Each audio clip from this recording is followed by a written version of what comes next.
What was the infamous dancing plague of 1518 all about? Around 500 years ago, a peculiar madness overtook Strasbourg one July. Hundreds of citizens felt compelled to dance for no apparent reason, jigging hypnotically for days until they fell asleep or, in some cases, passed away. Their limbs flailed, and their bodies convulsed erratically. These were not revelers but choreomaniacs who were completely possessed by the frenzy of the dance. Strasbourg, Alsace, which was a part of the Holy Roman Empire, saw a strange incident in July 1518. Having an agonized look on her face, Frau Troffer, a French woman, started dancing in the street. Frau was gripped by the madness for 4 to 6 days, at which point the terrified authorities interfered by transporting her to Saverne in a wagon. She could possibly be healed at the shrine of Vitus, the saint who was said to have cursed her.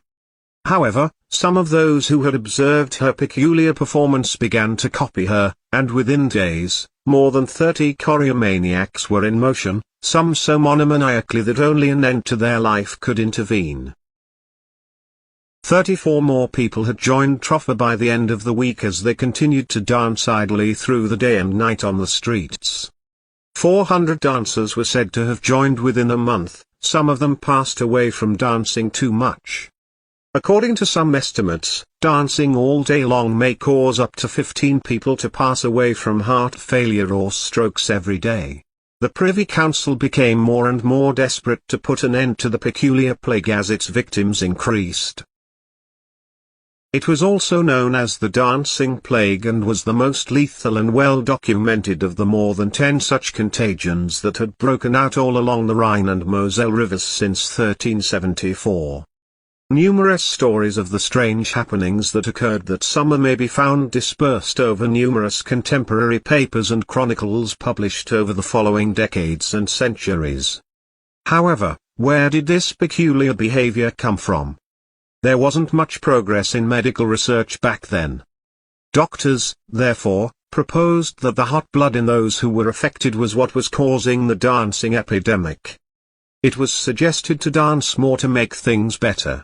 Municipal officials actually paid musicians to stay playing so that dancers could continue their performance after a stage was created for them.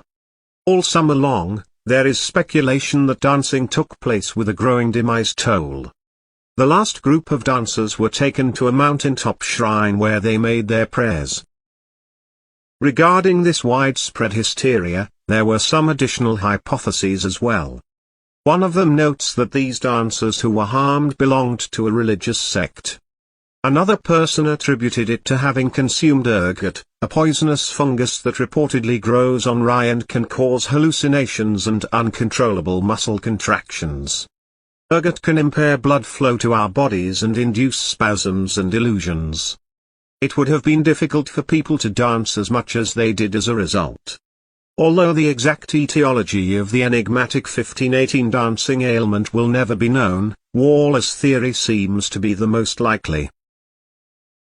The dance was regarded by the Church as the work of a vindictive Saint Vitus, but the council members chose to believe the Guild of Physicians, who described it as a natural disease, which comes from overheated blood. Humoral theory suggests that the sick should be bled. But the doctors instead advocated the course of action taken in the case of previous patients with this strange illness. They must dance their way out of it.